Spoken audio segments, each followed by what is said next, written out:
혹시 이번 겨울에만 벌써 감기를 세 번째 앓고 계신 건 아니신가요? 주변 사람들은 멀쩡한데 유독 나만 감기를 달고 사는 것 같다는 생각 한 번쯤 해보셨을 겁니다. 많은 분들이 이렇게 말씀하십니다. 나이가 드니까 면역력이 떨어져서 그런 거 아니냐고요. 그래서 비싼 홍삼이며 영양제를 잔뜩 사서 드십니다. 하지만 아무리 먹어도 다음 달이면 또 목이 아프고 콧물이 흐릅니다. 그런데 정말 면역력 때문일까요? 감염 질환과 회복 과정을 연구하면서 수천 명의 사례를 지켜본 결과 감기를 반복하는 분들에게는 공통점이 있었습니다. 면역력 수치는 정상인데 몸을 차갑게 만드는 습관을 계속 반복하고 계신다는 점이었습니다. 같은 사무실에서 같은 바이러스에 노출돼도 어떤 분은 멀쩡하고 어떤 분은 일주일째 앓아눕습니다. 같은 가족인데도 할머니만 감기를 달고 사는 경우가 있습니다. 바이러스는 똑같았는데 왜 결과가 다를까요? 핵심은 면역력이 아닙니다. 몸의 기본 조절 능력, 특히 체온을 유지하는 능력이 무너졌기 때문입니다. 면역세포가 아무리 많아도 체온이 떨어지면 제 역할을 못합니다. 바이러스와 싸울 준비가 안 된 채로 전쟁터에 내보내는 것과 같습니다. 오늘 이 영상에서는 감기가 왜 반복되는지, 그리고 면역력보다 먼저 지켜야 할 단 한 가지가 무엇인지 명확하게 짚어드리겠습니다. 저는 박준혁이라고 합니다. 그동안 감기와 독감으로 고생하는 수많은 분들을 만나면서 가장 흔하게 발견한 문제들을 정리했습니다. 지금 감기가 잦으시거나 한 번 걸리면 회복이 느리신 분이라면 이 내용이 분명히 도움이 될 겁니다. 여러분도 비슷한 경험이 있으신가요? 며칠 전 지인분께서 제게 하소연을 하셨습니다. 75세 김정희님이라는 분인데요. 평소 건강관리에 누구보다 신경 쓰시는 분이었습니다. 매일 아침 6시에 일어나서 공원을 한 바퀴 도시고 집에 와서는 요가 스트레칭도 하십니다. 식단도 잘 챙기셔서 채소 위주로 드시고 영양제도 빠짐없이 챙기셨어요. 그런데 작년 가을부터 뭔가 이상했다고 합니다. 감기를 한 달에 한 번씩 앓기 시작하더니 이번 겨울엔 거의 한 달 내내 목이 칼칼하고 기침이 멈추질 않았답니다. 약국에서 감기약을 사드셔도 며칠 지나면 또 시작되고 병원에 가도 특별한 이상은 없다는 말만 들으셨대요. 홍삼도 먹고 비타민도 먹고 프로폴리스까지 챙겨 드셨는데 왜 자꾸만 감기에 걸리는지 도무지 이해가 안 된다며 답답해 하셨습니다. 심지어 손주들이 놀러 오는 날도 할머니 감기 걸려서 못 만나라고 미루게 되니까 마음까지 우울해지셨다고 해요. 그래서 제가 평소 생활 습관을 하나씩 자세히 여쭤봤습니다. 운동 시간, 식사 내용, 수면 패턴까지 꼼꼼하게 물어봤죠. 그랬더니 의외의 원인이 나왔습니다. 새벽 운동을 다녀온 뒤 땀이 나면 간단하게 샤워를 하시는데 머리를 말리지 않고 그냥 집안일을 시작하신다는 것이었습니다. 어차피 집에만 있는데 뭐 하는 생각으로 머리를 대충 수건으로 닦고는 부엌에서 아침 준비를 하셨답니다. 그리고 샤워 후에도 몸을 완전히 닦지 않고 대충 닦은 채로 옷을 입으셨대요. 급하게 입다 보니 속옷도 약간 젖은 상태로 입을 때가 많았다고 합니다. 결국 몸에서 물기가 증발하면서 체온을 급격히 빼앗기는 상황이 매일 아침 반복됐던 겁니다. 특히 가을부터 아침 기온이 떨어지는데 젖은 머리로 찬 공기를 맞으니 체온이 확 떨어진 거죠. 그 상태로 하루를 시작하니까 몸이 회복할 틈이 없었던 겁니다. 제가 머리를 완전히 말리고 몸을 확실하게 닦은 뒤 옷을 입으라고, 그리고 특히 목 주변과 등 쪽 보온에 신경 쓰라고 말씀드렸습니다. 처음엔 그런 사소한 게 뭐가 중요하냐고 하셨는데 일단 한번 해보시라고 권유했습니다. 그랬더니 놀라운 일이 일어났습니다. 한 달쯤 지나서 연락이 왔는데 감기가 확 줄었다는 겁니다. 영양제를 더 먹은 것도 아니고 특별한 치료를 받은 것도 아니었습니다. 그저 몸을 차갑게 만드는 작은 습관 하나를 고친 것뿐이었는데 말이죠.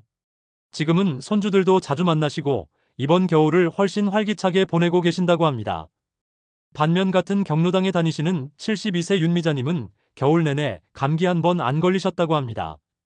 김정희 님이 너무 신기해서 특별한 비법이 있냐고 물었더니 대단한 건 없었습니다. 그냥 찬물을 절대 안 마시고 항상 따뜻한 물만 드신다는 것, 그리고 외출 후엔 꼭 따뜻하게 씻고 옷을 갈아입는다는 것, 몸이 조금이라도 으슬으슬하면 바로 쉰다는 것. 이 세 가지였습니다. 거창한 건강 비법이 아니었습니다.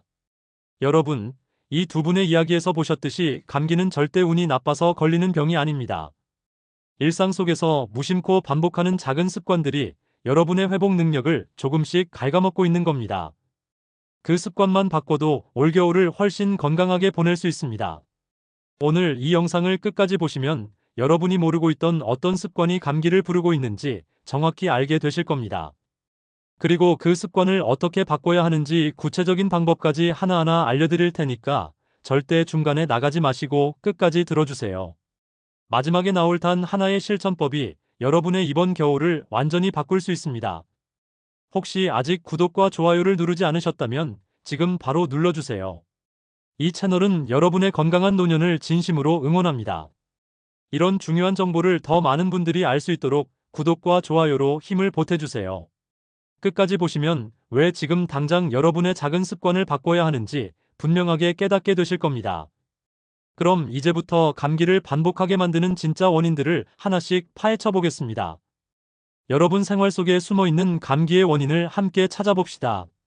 감기가 시작되는 가장 첫 번째 이유는 바로 체온이 떨어지는 순간입니다. 많은 분들이 바이러스가 들어와서 감기에 걸린다고 생각하시는데 사실 바이러스는 항상 우리 주변에 있습니다. 문제는 우리 몸이 그 바이러스를 막아낼 준비가 돼 있느냐 없느냐입니다. 그리고 그 준비 상태를 결정하는 가장 중요한 요소가 바로 체온입니다. 체온이 떨어지면 혈액순환이 느려지고 코와 목점막의 방어 능력이 약해집니다. 감염 질환 연구를 보면 체온 유지 능력이 떨어질수록 상기도 감염 발생률이 유의미하게 높아진다는 결과가 계속 나오고 있습니다. 특히 고령층에서 이 현상이 더 뚜렷하게 나타납니다. 68세 박영수님이라는 분을 예로 들어볼게요. 이분은 집안 대청소를 하신 다음 날이면 꼭 감기 몸살이 시작됐다고 하십니다. 처음엔 먼지 때문인가 싶었는데 자세히 들어보니 청소하면서 땀을 뻘뻘 흘리고도 그대로 찬바람을 쐬면서 계속 일하셨던 겁니다. 땀이 마르면서 체온이 급격히 떨어졌고 그때 몸의 방어선이 무너진 거죠. 그래서 피로가 쌓였다 싶으면 무리하게 일을 밀어붙이지 말고 먼저 쉬어야 합니다. 특히 몸에서 열이 나거나 땀이 날 때는 보온에 더 신경 써야 합니다. 많은 분들이 조금만 더 하고 쉬어야지 하시는데 그 조금 더가 체온을 무너뜨리는 결정타가 됩니다. 혹시 여러분도 감기 걸리기 전에 유난히 피곤하거나 몸이 차갑다는 느낌을 받지 않으셨나요? 두 번째로 중요한 원인은 과로와 수면 부족입니다. 에너지가 바닥나면 우리 몸은 선택을 해야 합니다. 어디에 에너지를 쓸 것인가? 그런데 안타깝게도 체온 유지는 우선순위에서 밀립니다. 당장 생명과 직결된 심장이나 뇌 기능을 유지하는데 에너지를 쓰다 보니 체온 조절은 나중으로 미뤄지는 겁니다. 수면 부족과 감염 위험의 관계를 연구한 자료들을 보면 잠을 제대로 못 잔 사람들이 바이러스에 노출됐을 때 감염될 확률이 훨씬 높다는 결과가 일관되게 나옵니다. 단순히 피곤한 게 아니라 몸의 방어 시스템 자체가 약해지는 겁니다. 71세 이경희님은 손주를 돌보느라 며칠 밤을 설치고 나면 꼭 감기 기운이 온다고 하셨습니다. 처음엔 손주한테 옮은 거라고 생각하셨는데 자세히 보니 손주가 아프기 전부터 본인 몸에 신호가 왔던 겁니다. 잠을 못 자서 체력이 떨어지니까 평소엔 견뎌내던 바이러스도 못 맞게 된 거죠. 아플 때는 다른 건 다 제쳐두고 회복에만 집중해야 합니다.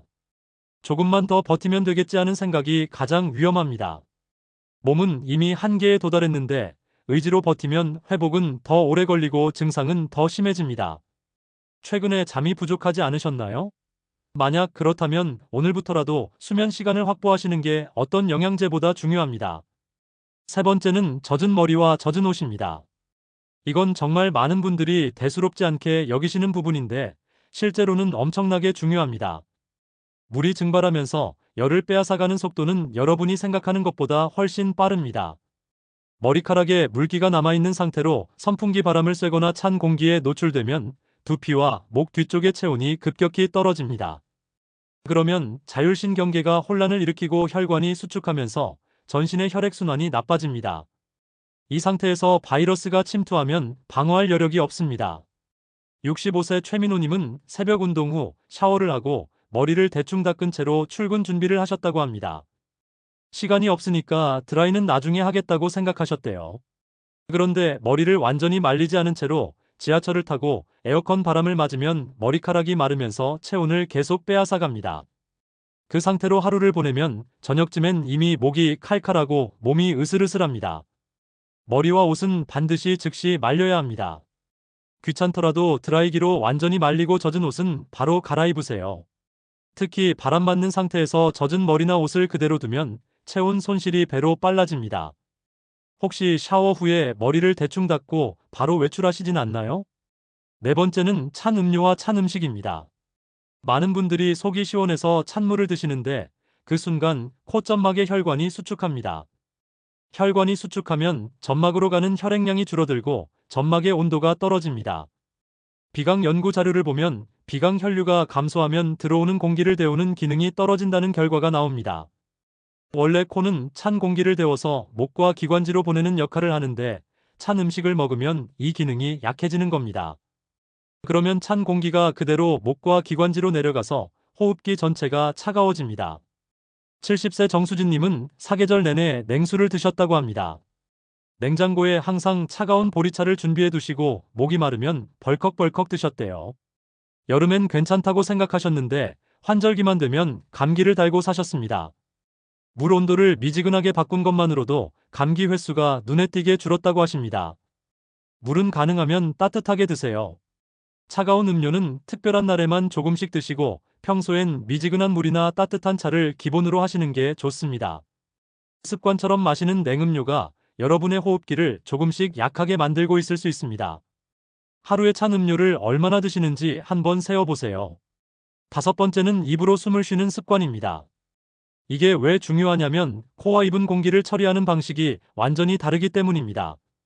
코로 숨을 쉬면 코털과 점액이 먼지와 바이러스를 걸러주고 공기를 데워서 기관지로 보냅니다. 그런데 입으로 숨을 쉬면 이 모든 방어 과정이 생략됩니다. 호흡기 감염 예방 연구들을 보면 코호흡이 감염 위험을 낮추는데 중요한 역할을 한다는 내용이 반복적으로 나옵니다. 특히 수면 중 입호흡은 장시간 방어 없이 바이러스에 노출되는 것과 같습니다. 66세 윤정호님은 자면서 입을 벌리고 주무시는 습관이 있으셨습니다. 아침에 일어나면 목이 칼칼하고 입안이 바짝 말라 있었대요. 처음엔 건조해서 그런가 싶어 가습기를 틀었는데 소용이 없었습니다. 문제는 가습기가 아니라 입호흡이었던 겁니다. 의식적으로 코로 숨 쉬는 연습을 하고 수면 자세를 바꾸니까 아침 목 통증이 사라졌다고 합니다. 평소에 의식적으로 코호흡을 연습하세요. 특히 잘 때 입을 벌리고 주무시는 분들은 옆으로 누워 자거나 입을 다물고 자는 습관을 들이셔야 합니다. 수면 중 입호흡은 8시간 내내 호흡기를 무방비 상태로 만듭니다. 혹시 평소에 입으로 숨 쉬고 있진 않나요? 지금 잠깐 확인해 보세요. 이제 이 5가지 원인을 알았으니 실제로 생활 속에서 어떻게 실천해야 하는지 구체적인 방법들을 정리해 드리겠습니다. 체온을 지키는 것이 모든 예방의 시작입니다. 아무리 좋은 영양제를 먹어도 체온이 떨어지면 소용이 없습니다. 그래서 평소 생활 속에서 체온을 유지하는 습관을 들여야 합니다. 옷을 겹겹이 입는 것도 좋고 목도리나 스카프로 목을 보호하는 것도 효과적입니다. 특히 주의할 점은 아플 때 운동으로 버티려고 하시면 안 된다는 겁니다. 많은 분들이 땀을 내면 낫는다고 생각하시는데 이미 체력이 떨어진 상태에서 운동을 하면 체온 조절 능력이 더 무너집니다. 땀이 나면서 체온이 더 빠지고 회복은 더 늦어집니다. 감기 기운이 느껴지면 이 순서를 꼭 지키세요. 먼저 휴식, 그 다음 보온, 마지막으로 충분한 수면입니다. 이 3가지만 제대로 지켜도 가벼운 감기는 23일 안에 지나갑니다. 혹시 아플 때도 평소처럼 움직이고 계시진 않나요? 그렇다면 오늘부터라도 쉬는 것을 우선순위에 두세요. 회복에는 생각보다 많은 에너지가 필요합니다. 그래서 아플 때는 소화하기 쉬운 음식을 드셔야 합니다. 많은 분들이 아프면 보양식을 드시는데 사실 소화에 에너지가 너무 많이 들어가서 오히려 회복을 방해할 수 있습니다. 삼계탕이나 갈비찜 같은 기름진 음식보다는 미역국이나 죽처럼 부드럽고 익숙한 음식이 훨씬 낫습니다. 몸이 약해진 상태에서 무리하게 단백질을 많이 먹으면 소화기관에 부담이 가고 열만 더 나게 됩니다. 그리고 절대 차가운 음식은 피하세요. 아무리 목이 아파도 아이스크림이나 냉면은 절대 안 됩니다. 입안을 시원하게 해줄 순 있지만 전체적으로 체온을 떨어뜨려서 회복을 더디게 만듭니다. 아플 때 무엇을 드시고 계신가요? 소화 부담이 적은 따뜻한 음식으로 바꿔보세요. 감기 초기 대응이 정말 중요합니다. 많은 분들이 좀 쉬면 낫겠지 하고 넘기시는데 그 타이밍을 놓치면 일주일씩 끌게 됩니다. 몸에서 신호가 오면 바로 대응해야 합니다. 목이 간질간질하거나 몸이 으슬으슬하면 그게 바로 신호입니다. 이때 가장 중요한 건 보온과 휴식입니다. 따뜻한 물을 자주 마시고 목도리를 하고 이불을 두껍게 덮고 주무세요. 단, 고열이 나거나 증상이 심하면 무리한 자가요법을 시도하지 마시고 전문가와 상담하셔야 합니다. 미열 정도의 단계에서는 체온을 올리고 푹 쉬는 것만으로도 충분히 이겨낼 수 있습니다. 이 타이밍을 놓치지 마세요. 감기 기운이 올 때 바로 쉬고 계신가요? 아니면 오늘만 버티자 하고 계신가요? 실내 환경도 중요합니다. 난방을 너무 세게 틀면 건조해져서 점막이 마르고 바이러스가 침투하기 쉬운 환경이 됩니다. 적절한 습도를 유지하는 게 중요한데 가습기를 쓰거나 젖은 수건을 걸어두는 것도 좋습니다. 하지만 가습기는 청소를 자주 해야 합니다. 관리를 안 하면 오히려 세균이 번식해서 호흡기에 더 안 좋을 수 있습니다. 일주일에 한 번은 꼭 청소하고 물도 매일 갈아주세요. 그리고 환기도 중요합니다. 추워서 창문을 꽁꽁 닫아두시면 실내 공기가 탁해지고 바이러스 농도가 높아집니다. 하루에 두세 번, 10분 정도씩은 창문을 열어서 공기를 환기시켜 주세요. 다만 환기할 때는 옷을 따뜻하게 입고 찬바람을 직접 맞지 않도록 주의하셔야 합니다. 마지막으로 스트레스 관리입니다. 스트레스를 많이 받으면 자율신경계가 불안정해지고 면역 기능도 떨어집니다. 특히 고령층은 젊은 사람보다 스트레스에 취약합니다. 걱정거리가 많거나 잠을 설치는 일이 잦으면 감기도 자주 걸립니다. 마음을 편안하게 하는 게 생각보다 중요합니다. 산책이나 가벼운 취미 활동으로 스트레스를 풀어보세요. 명상이나 심호흡도 도움이 됩니다. 몸과 마음은 연결되어 있습니다. 마음이 편해야 몸도 회복이 빠릅니다. 최근에 스트레스가 많지 않으셨나요? 하루 10분이라도 온전히 나를 위한 시간을 가져보세요. 이제 오늘 내용을 정리하면서 마무리하겠습니다. 오늘 말씀드린 내용을 다시 한번 정리해 보겠습니다. 감기는 단순히 바이러스 때문에 걸리는 게 아닙니다. 바이러스는 항상 우리 주변에 있습니다. 문제는 우리 몸이 그 바이러스를 막아낼 준비가 돼 있느냐 없느냐입니다. 많은 분들이 면역력을 탓하시는데 면역력보다 먼저 무너지는 게 체온 조절 능력입니다. 체온이 떨어지면 아무리 면역 세포가 많아도 제 역할을 못합니다. 그래서 비싼 영양제를 먹는 것보다 체온을 지키는 생활 습관이 훨씬 더 중요합니다. 오늘 우리가 짚어본 5가지 원인을 다시 떠올려 보세요. 체온 조절 실패, 과로와 수면 부족, 젖은 머리와 젖은 옷, 찬 음료와 찬 음식, 입으로 숨 쉬는 습관. 이 5가지가 여러분의 몸을 조금씩 차갑게 만들고 방어력을 무너뜨립니다. 이 중에서 여러분이 해당하는 게 몇 가지나 되시나요? 하나라도 해당된다면 오늘부터 바로 고쳐야 합니다. 작은 습관 하나가 감기를 반복하게 만들 수도 있고 감기를 예방할 수도 있습니다. 잘못 관리했을 때의 위험을 생각해 보세요. 감기를 달고 살면 일상생활이 불편한 것은 물론이고 기력이 떨어져서 다른 질환에도 취약해집니다. 폐렴으로 발전할 수도 있고 만성기침이나 부비동염 같은 합병증이 생길 수도 있습니다. 반대로 제대로 관리했을 때의 효과를 생각해 보세요. 감기 없이 겨울을 보낼 수 있습니다. 약을 먹을 일도 줄고 활동량도 늘어납니다. 무엇보다 삶의 질이 달라집니다. 감기 때문에 하고 싶은 일을 못하는 날이 없어지는 겁니다. 체온을 지키고 무리하지 않고 작은 신호를 놓치지 않는 것만으로도 충분히 달라질 수 있습니다. 거창한 건강법이 필요한 게 아닙니다. 일상 속 작은 습관을 바꾸는 것만으로도 감기와 멀어질 수 있습니다. 오늘 당장 실천할 수 있는 단 하나를 꼽으라면 이겁니다. 감기 기운이 느껴지면 버티지 말고 먼저 쉬세요. 조금만 더 버티자는 순간 회복은 더 늦어지고 증상은 더 심해집니다. 몸에서 신호가 오면 그게 바로 쉬어야 할 타이밍입니다. 따뜻한 물을 마시고 목도리를 하고 이불을 두껍게 덮고 주무세요. 그것만으로도 가벼운 감기는 하루 이틀 만에 지나갑니다. 타이밍을 놓치지 마세요. 초기 대응이 모든 걸 결정합니다. 다음 영상에서는 감기에 걸렸을 때 절대 해서는 안 되는 행동들에 대해 자세히 말씀드리겠습니다. 많은 분들이 좋다고 알고 계신 것들 중에 실제로는 회복을 방해하는 것들이 꽤 많습니다. 어떤 음식을 피해야 하는지, 어떤 행동이 증상을 악화시키는지 구체적으로 알려드릴 테니 꼭 다음 영상도 봐주세요. 오늘 내용이 도움이 되셨다면 여러분의 생각은 어떠신지 댓글로 한 줄 남겨주세요. 여러분도 비슷한 경험이 있으신지 혹은 오늘 말씀드린 내용 중에 실천해보고 싶은 게 있으신지 궁금합니다. 댓글 하나하나 다 읽어보겠습니다. 감사합니다.